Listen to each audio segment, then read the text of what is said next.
You're it. You're it. See, I started the game of tag there, and that's what we're doing today. This is an original tag by Gunpowder Fiction and Plot. Pew! Tag royalty. I don't know if we are, but let's just claim it. It's usually how it works in European feudal systems. Feudal systems. I'm deeply worried about how this is going to go because Scott has no words. I have no words. Most books. Okay. Most videos. Videos, not books. See how well this is going? Alright, this is the spoiler tag. Now, also, he's Scott, I'm Nell, and we're Gunpowder Fiction and Plot. Just in case you haven't been here before. Now, as this is the spoiler tag, I want to tell you at the end of this video we'll have an end screen up where you can subscribe or click on a couple of other of our videos. Just as a spoiler. Just as a spoiler, just so you know. Question 1. Do you think Scott's jokes are funny?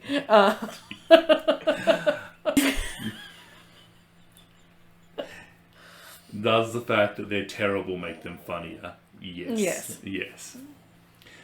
Question number 1. What is a spoiler? Oh, yes. So, spoiler is a piece of information that will spoil my enjoyment of the book. And I don't think I can know what that piece of information is without having read the book. Well, I think a really obvious example will be if you're reading a murder mystery book and somebody tells you who the killer is. For me, one of the joys about reading somebody like Agatha Christie is guessing. Yeah. And if I know who the murderer is, you have stripped me of that joy. Yeah. I also think the twist at the end, or even in the middle, to reveal a twist is potentially spoiling. Yeah. But I don't always think that knowing the twist ruins the book. It depends. I think if the book relies on the twist, sometimes it's probably not a great book. Yeah. The reason people read is not always the same thing, and the reason you pick up a book and I pick up a book might be different. Yeah. So what is a spoiler for me may not be a spoiler for you. So the question is, what is a spoiler for you? So what is a spoiler for me? And I agree with your basic thing, anything that ruins it. But when you read that book and you just have that moment where you go, oh! Yeah, I think a truly shocking twist being revealed beforehand bothers me. Or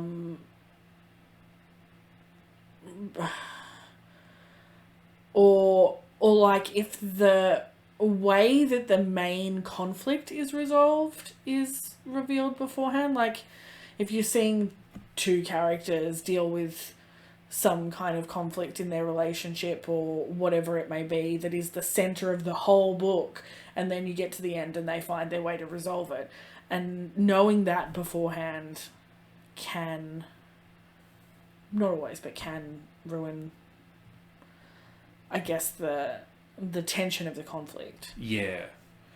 Similarly, I think if a book is too predictable, that is essentially a spoiler. So, let's take a really well-worn trope. Let's take a love triangle. A girl is dating an asshole, and there's a really nice guy who is slightly misunderstood, right? You know that she's going to end up with the nice misunderstood guy and leave the asshole because that is the correct ending for that feel-good romance novel. Yeah, I actually suspect that's one of the reasons why I don't really read a whole lot of romance, because I feel like you know what's going to happen. I am sure that we will have viewers out there that will be able to recommend romances with tricky endings. Yeah, you're not your well-worn romances. I'd be interested in that list. That is, someone should make a video about that list. Non-traditional. I'm sure somebody has actually. Yeah. Maybe so if you have, let us know. Link it. All right, let's go into question 2. Does the genre you're reading change what you consider a spoiler to be? Yes. I think we've already talked about 2 examples. The difference between knowing whether whether a couple gets together in a romance novel versus a literary fiction novel is enormous. Yeah. I think that literary fiction is a genre that you can't spoil. I mean, you can, but you can't really. I think it really depends heavily on how how plot-based the book is. Like, there are just some books that don't rely that heavily on plot, and therefore plot-based spoilers are not a huge thing. But usually with a discussion about literary fiction, somebody will say something like really insightful, like every time somebody is sad, they're giving them lilies as a present. Like, the flower is always lilies, or something like that. Yeah. And then you will like be reading that book and you will see that imagery, and that will add to them. Like, it adds rather than takes away. Yeah, I definitely think like thematic imagist discussion is I prefer to have that beforehand almost, because it makes you more aware of certain things as you read, and I think it primes you to look for things that that might add to that or be adjacent to it. And the idea that you will see all of those things in a novel is absurd. Certainly not in the first reading. So I think that it completely does. Wherewith I think we've said crime and romance are the two big ones, but even stuff like fantasy and sci-fi, like the real tropey. Yeah. Like, fantasy and sci-fi doesn't have to be tropey, but the real tropey versions of those novels, you know, if you can sort of see how some of those ones are ending, and they're quite easy to ruin too. Yeah. All the best bits are in the trailer. Sometimes a synopsis can be too detailed. Do you research a book before reading them, or do you prefer to go in blind? I go in mostly blind. I get so many of my recommendations from BookTube these days that basically whatever I've heard on BookTube is usually what I know about the book. I might look up the author to see where they fit demographically, and just to make sure they're not some kind of rapist or anything like that. But I don't tend to look, like, I don't like reading a Goodreads synopsis. I don't like reading the synopsis on the book. So it's up to you guys, really, for me, how much I know.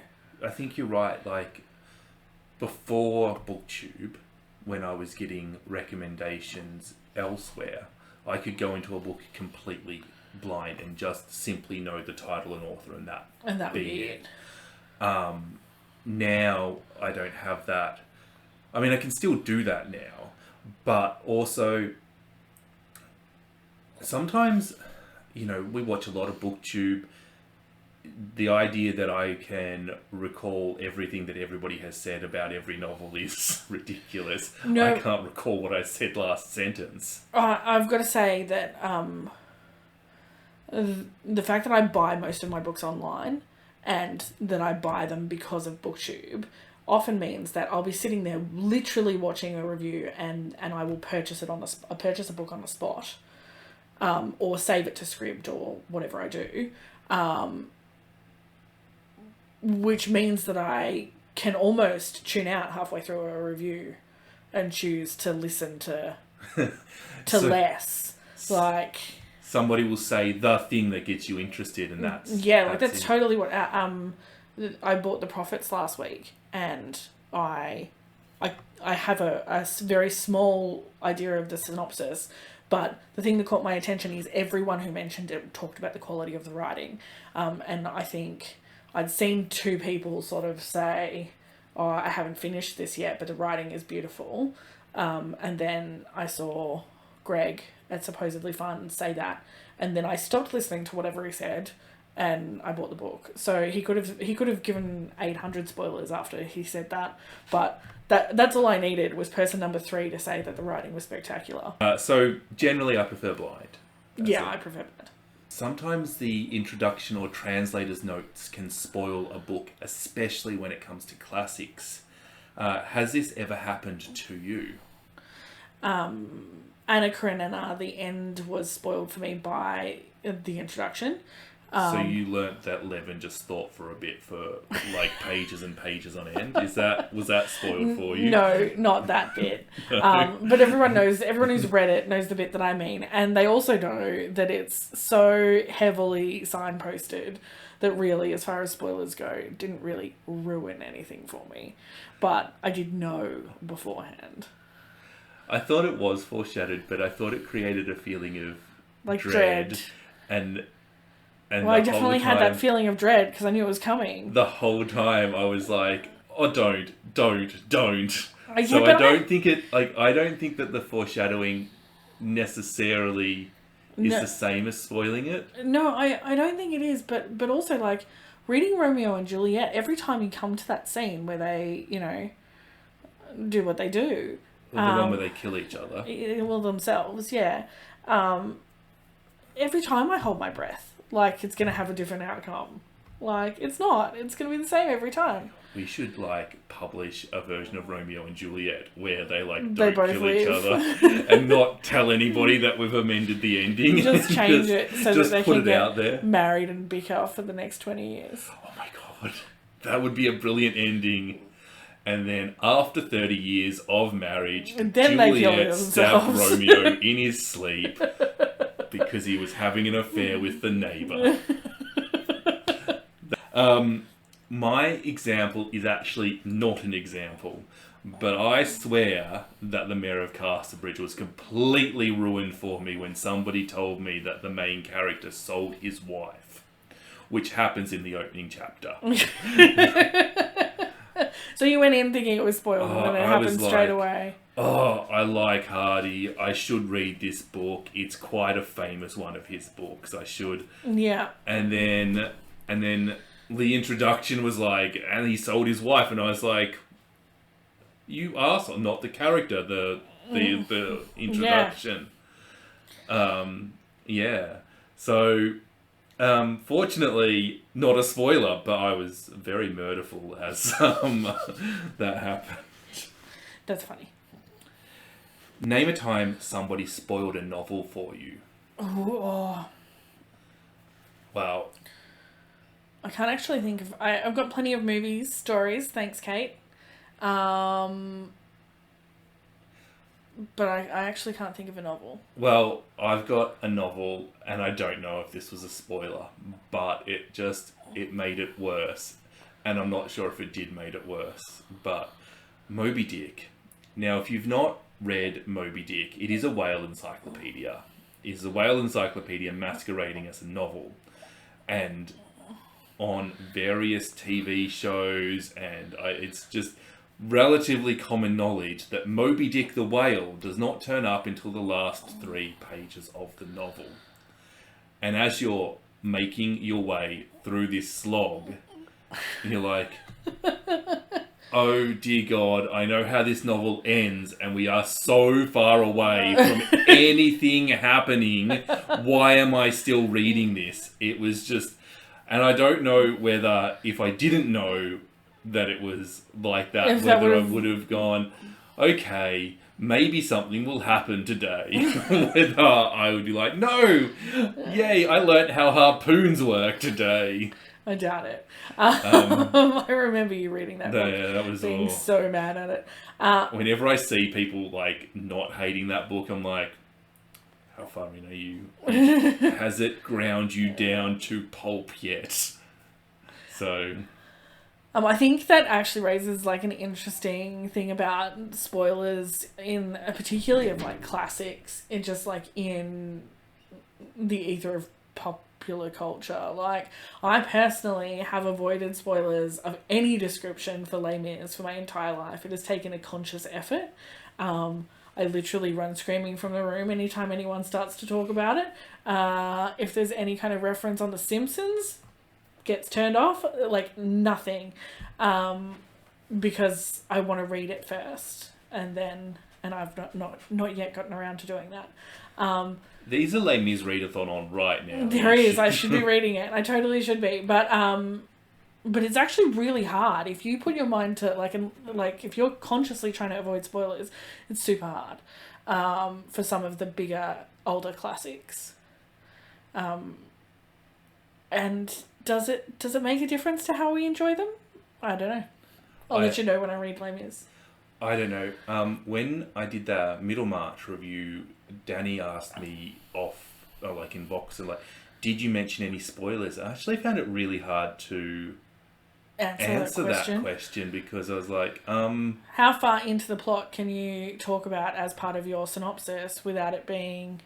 Yeah. And I'm like, you can infer quite a bit from what I've said, but I don't really feel like that was necessarily a spoiler.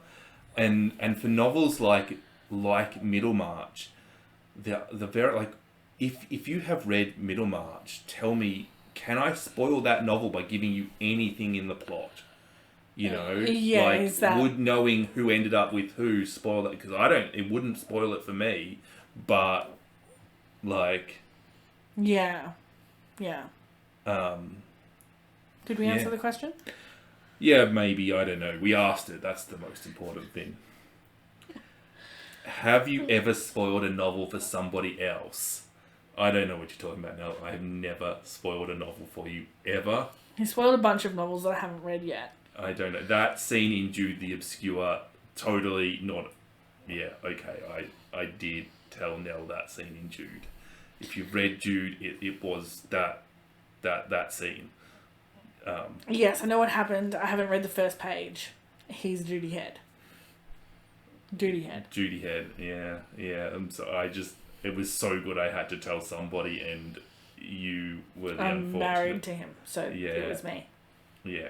You didn't read it quick enough for me to... Like before you did. Oh my god, I was going to explode. There was going to be pieces of me on the wall. It was like, I could not keep it in anymore. It's not the only book, but it's certainly the one that sticks in my brain the most. Yeah, it's... it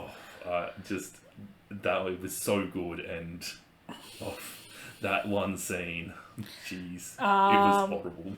I have not knowingly spoiled any books for anyone, but I'm sure I will over our booktubian career. If Nell has spoiled a book for you, let her know in the comments. If spoilers ruin novels for you, are there some authors or genres you can't reread? I definitely think that if there are some plot-driven things that once you've read it once, that's... the next time is less enjoyable, but I can't think of a single thing.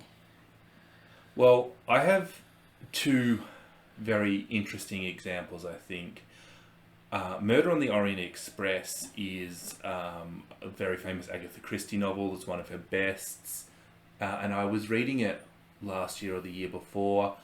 And when I started it, I was like, I swear I don't know what happened in this novel. And as I got about a third to halfway through, maybe even before that, I remembered having watched the movie when I was like 12. I remembered the ending, and it didn't spoil it for me.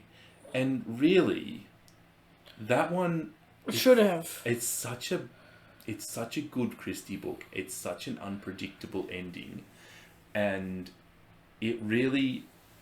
I imagine people who have read that book without it being spoiled would be like, no, the ending really makes that book, like... But for me, I read it and I enjoyed it and I knew what was happening, and I was just able to sit back and to see all the clues and to see what she was doing and to see how obvious she made it, and knowing that I probably wouldn't have been able to get it because I can't get Agatha Christie novels. I definitely think most books of any sort of quality on the reread, even though you lose the surprise factor, you do get that opportunity to dissect the structure of it on another level, and often even just see foreshadowing that you didn't really that you might have felt but not intellectually noticed on the first read. Yeah. I think we all have favourite books that are supposed to sort of hang on the ending, but you reread it and it's not ruined. Yeah. And I guess that's probably one of the reasons why I don't put that much stock in being spoiled. When I read Alias Grace recently, Oh, that was a different experience. It was because and Margaret Atwood should be the sort of author that you can reread 1,000,000 times. But And that book, like that, the way she constructs that character is so interesting. But for me, I just felt like I knew what was going on, and it just lacked so much suspense. And it was so interesting how, like, it's so weird that it's not always the books that we would think Yeah, should for be sure. spoiled. When reviewing, are you spoiler free, and does this limit your ability to discuss? I definitely think that trying to remain spoiler free, even though that's what everyone wants from us as reviewers, I think that inhibits our ability to discuss things. If I am reviewing an Agatha Christie book, I will not tell you who the murderer is, but I will not consider a spoiler. Yeah, I think that most of the time we try and, not reveal major plot points or what have you, or even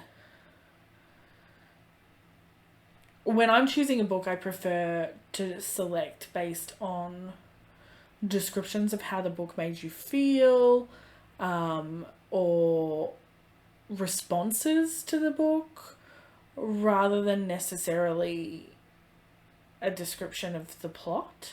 That's actually more what I'm interested in from reviews, and so that's how I try and review. Yeah. Sorry, I meant with our single book reviews. Yeah. I view them as discussion and not reviews. Oh, yeah, for sure.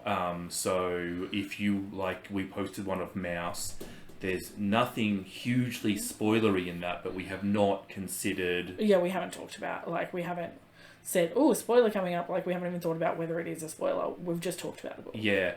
If we're talking about, like, a wrap or a list of 10 books or something, then... Yeah, we'll talk about the feelings they evoke and that sort of thing. And vague, like a vague arc of the story or something, so you can decide whether it might be something for you. Yeah.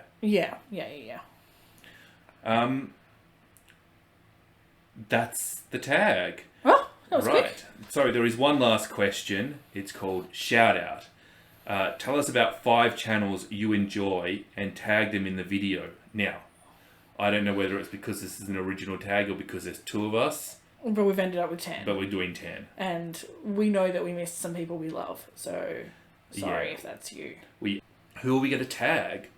We're going to tag Danny over at Spinelli Speaks. If you don't follow Danny, she's lots of fun. Slightly crazy, but in a really entertaining way. No, that's not quite right. But we love Danny. She's great. She's a good person and... Yeah. Sean the Book Maniac, Is slightly crazy, but in a really fun way.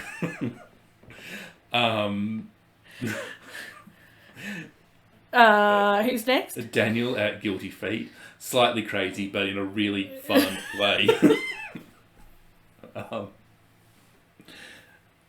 Booktube with Simon and Amy, completely crazy, but in a really fun way. This joke is now dead. No, you've killed it. No more. You've Okay, killed it. That's it. We're done. Those channels, all of these channels are excellent. You should check them all out. Who else do we want to tag? Yeah, keep going. I'd like to tag Olivia at Olivia's Catastrophe. She's very well considered. Yeah, I'm super interested to hear what you think about spoilers, Olivia. I'd like to tag Kim at Middle of the Book March. Kim's always got something interesting to say, whether it's well considered or funny. It's a flip of the coin. I'd like to tag Courtney Farrader. Always just want to know what Courtney has to say about just everything. She's excellent. Yes. Sarah MG. I really enjoy Sarah's channel, and she offers something just a little bit different to everybody else. Yeah. Beth Ann. Really enjoying Beth Ann. Is still quite a small channel. I don't think she's got 100 subs yet, so if you're watching this, head over and subscribe. I mean, sub to all of these channels. They're all brilliant, but sub to Beth Ann. She does non-fiction, literary fiction, fantasy, and just like a mess of everything else. Yeah. And just a good person, very smart. And lastly, I'd like to tag Sarah at Sadie Reads again. Again, quite a funny booktuber that doesn't take herself too seriously. Undersubscribed. I will be very interested to hear what she thinks about spoilers. I think that her opinion's often a little bit different from ours, and that is always interesting to see the counter view. Yeah, very good. Very good videos she makes too, and check her out. So there's 10 booktubers you should check out and 10 booktubers we've tagged. So if you don't subscribe to any of them, click on the link. Also, this is a new and original tag, so if you would like to do the tag, then do the tag. Yeah, we do tag everybody. Yeah. Bye.